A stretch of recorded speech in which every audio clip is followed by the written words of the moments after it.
Bismillahirrahmanirrahim. Assalamualaikum warahmatullahi wabarakatuh. Kembali lagi di pengajian Kamis Manis yang insya Allah akan hadir setiap hari Kamis di channel YouTube Gelora TV. Pengajian Kamis Manis ini diadakan oleh Majelis Taklim Nisaul Jannah Gelora yang insya Allah akan mencerahkan dan mewarnai kehidupan Islam dan iman kita. Amin amin ya rabbal alamin. Saya Maryam dan Ustazah Lulu di sini. Kita akan membahas tentang karma.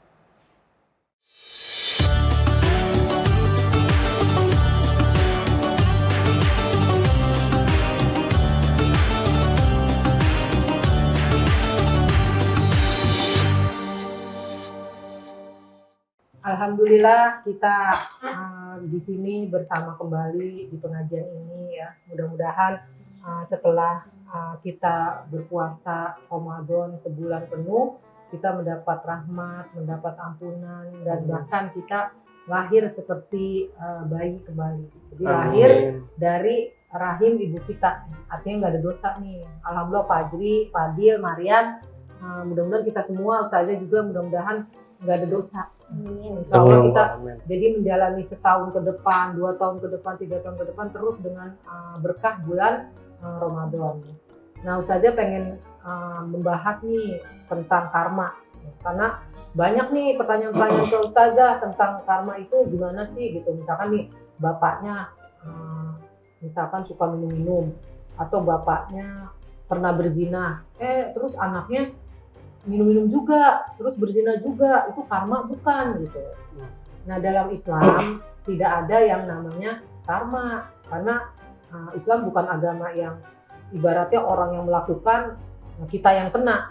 Istilahnya gini, misalkan orang tua kita melakukan, jangan sampai naudzubillah orang tua kita minum-minum atau berzina, kita jadi ikut juga minum-minum berzina. Enggak ya, ibaratnya dosa orang tua kita ya orang tua kita, dosa yang kalau kita melakukan ya itu berarti udah kita sebagai muslim yang mukallaf ya, mukallaf itu yang muslim yang sudah balik, yang udah tahu syariat ya, terbebani dengan amal-amal kita, nggak dibebani atau nggak menanggung karena bapak kita pernah berzina kita jadi ikut berzina juga takdirnya dan lain-lain, enggak ya. Jadi karma itu adanya dalam agama lain.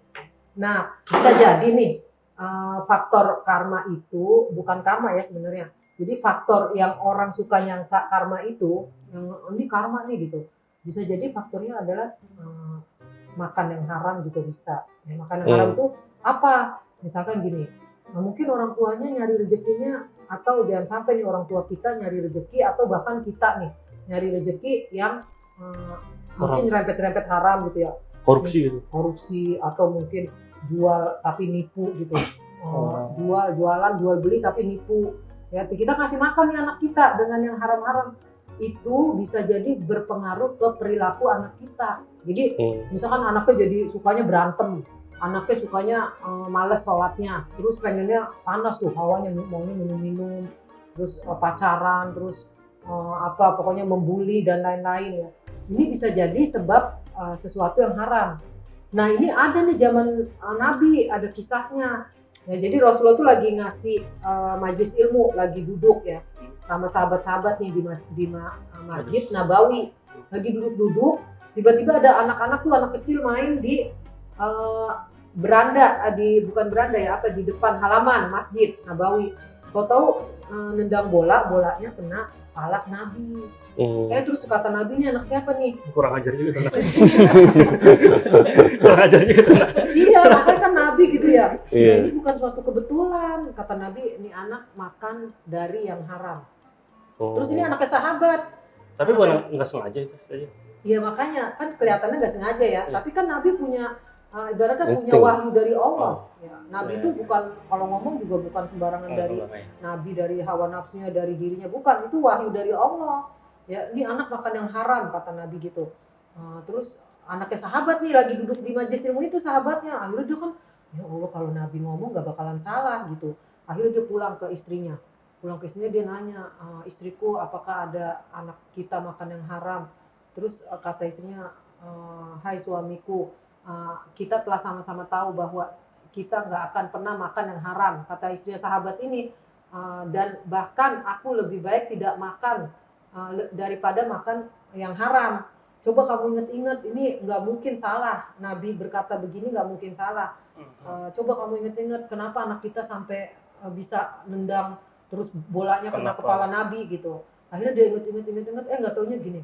Oh iya, pernah tetangga kita ngasih makanan dan anak kita makan paling banyak. Dan tetangga kita itu adalah ahli maksiat, ahlul maksiat. Kalau dalam hadisnya itu ahlul maksiat itu yang suka berbuat maksiat. Ya, bisa jadi dia mungkin korupsi, bisa jadi dia mungkin pelacur. Nah ini Tukang orang palak ini tuh dia. Hah? Tukang palak kan. tukang palak gitu ya, dia preman gitu. Iya, preman. Dikasih nih sama dia sahabat Nabi ini dikasih makanan dan anaknya makan paling banyak. Nah ini istilahnya itu kan istilahnya bukan dia yang nyari kan, bukan sahabat ini yang Iya. nyari uang, itu aja ada imbasnya, ada pengaruhnya. Jadi ustaznya Padahal orang lain ya? Iya, padahal maksudnya orang lain yang cari haram kan, Iya. kita bukan dari kita. Tapi kan kita tahu bahwa dia suka maksiat, bahwa ini kalau kita tahu nih tetangga kita misalkan penjudi atau pemabuk, terus emang uangnya dari yang haram-haram gitu, terus kita dikasih, kalau bisa makanannya kasih binatang aja supaya nggak mubazir. Sebab kalau kita makan, kita udah tahu nih bahwa ini hasil yang haram, kita bisa kena imbasnya. Imbasnya apa? Yaitu anaknya tadi nendang bola ke arah Nabi, itu kan songong. Biasanya berapa persen tuh? Itu aja. Imbas efeknya itu dari makan haram itu. Jadi Ustazah teringat nih ada kisah nyata sekitar Ustazah. Nah, ada anak suka ngelawan orang tuanya. Nggak taunya pas diselidiki dia temennya ini bapaknya kerja di tempat yang kemungkinan besarnya banyak yang haram. Jadi dia cuma makan di traktir-traktir sama yang temen yang bapaknya kerjain tempat haram ini, dia ini aja udah bisa ngelawan orang tuanya. Terus begitu dia pindah nih ke satu tempat nih yang anak ini yang tadinya temenan sama bapaknya yang suka makan yang haram, ini dia pindah ke negara lain, ya, kuliah gitu atau apa gitu ya. Nah, dia jadi baik, jadi nurut sama orang tuanya. Jadi emang kadang kita nggak berasa, bisa jadi kenapa ini anak, kalau untuk orang tua nih, kalau kayak Ustazah gini, ini anak kenapa suka ngelawan orang tua, ini anak kenapa sholatnya susah, ini anak kenapa malah minum-minum gitu. Bukannya karma, bukannya karena orang tuanya minum terus dia ikut minum, bukan. Itu bisa jadi karena dia nyontoh bapaknya, bukannya karena nanggung dosa bapaknya, bukan. Bisa jadi nih anak karena kemakan yang haram. Jadi naudzubillah, makanya nih nanti kalau pada punya anak nih Mariam, pokoknya harus teliti banget, ini anak jangan sampai dikasih makan makanan yang haram. Bahkan kalau berteman kita harus tahu nih temennya siapa. Temennya haram atau enggak? Hah? Temennya haram atau enggak? Anak haram. Anak haram. Iya. Kalau saya sih insya Allah saja. Maksudnya jangan makan babi ya karena haram. Iya, jangan.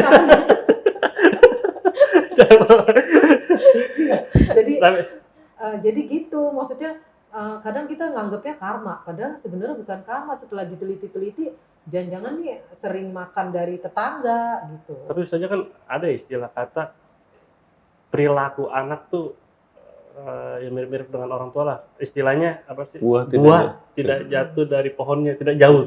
Jatuh dari pohonnya. Itu gimana tuh saja menanggapinya? Tidak jauh dari pohonnya ya. Iya, tidak buah jauh. Jatuh tidak gimana?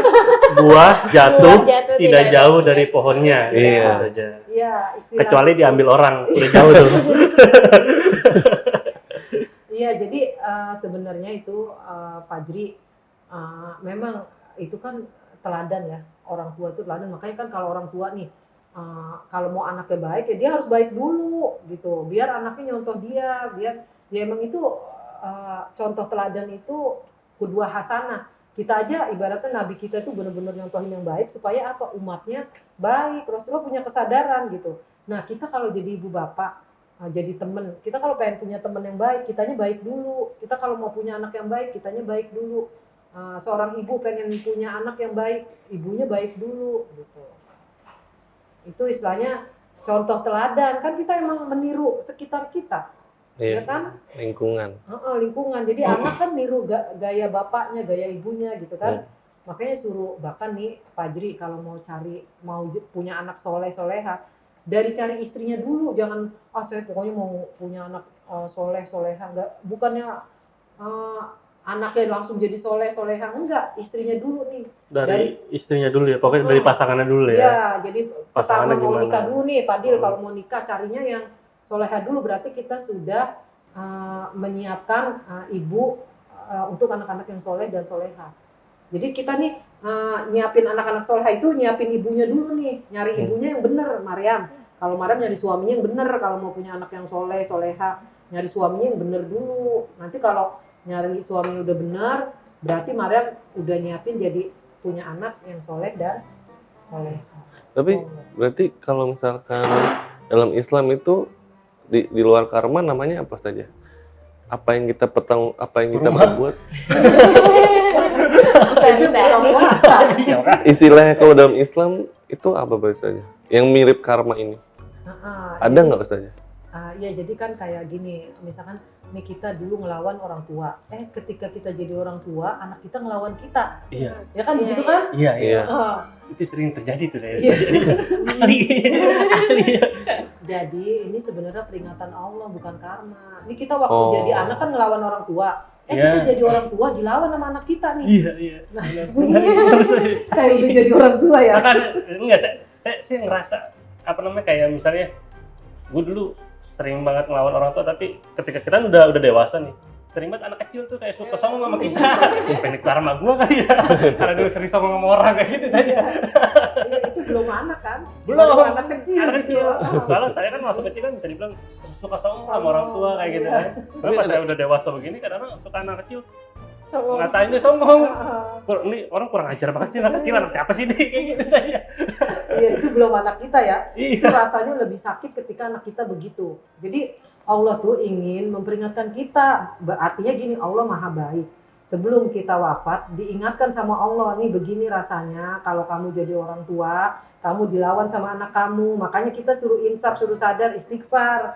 Ya, misalkan masih ada orang tua, kita minta maaf sama orang tua, bener-bener maafin, ridoin gitu. Tapi kalau udah nggak ada orang tua, ya udah kita berarti Allah sayang sama kita, kita suruh istighfar. Doain. Doain orang tua, kita istighfar, mohon ampun sebab kita baru sadar nih. Ternyata begini rasanya ketika dilawan sama anak atau ketika anak nggak baik sama kita. Makanya sekarang saya kurang-kurangin sih saya songongnya. Iya. Jadi kalau misalkan ini apa yang kamu perbuat, apa yang harus kamu tanggung jawabkan? Bagaimana ya istilahnya? Apa sih yang kamu tua itu? Iya gini, jadi kalau dalam ayat ya, Mm-mm. mungkin ini nanti bisa kapan-kapan kita kaji lebih jauh ya. Untuk sekarang pahami ini dulu bahwa فَمَنْ يَعْمَلْ مِثْقَالَ ذَرَّةٍ خَيْرًا يَرَهُ وَمَنْ يَعْمَلْ مِثْقَالَ ذَرَّةٍ شَرًّا يَرَهُ. Apa yang kamu lakukan kebaikan sedikit apapun akan dapat kebaikan. Apa yang kamu lakukan keburukan akan dapat keburukan. Jadi bukan berarti kita yang berbuat nggak baik nih kita ngelawan orang tua nanti anak kita yang kena atau misalkan kita ngapain gitu terus anak kita yang nanggung, enggak, semua masing-masing menanggung amal perbuatannya. Sementara kalau kita ngerasain begitu berarti itu bentuk kasih sayang Allah, kita disuruh sadar, disuruh bertaubat sebelum ajal. Wallahu a'lam. Jadi Allah Ustazah, paham. karma itu nggak ada ya di dalam Islam tuh nggak ada karma, adanya mungkin pelajaran untuk diri kita sendiri supaya kita tidak melakukan hal-hal yang buruk gitu ya Ustazah. Iya, betul. Insya Allah paham ya. Insya Allah. Insya Allah. Wallahu a'lam.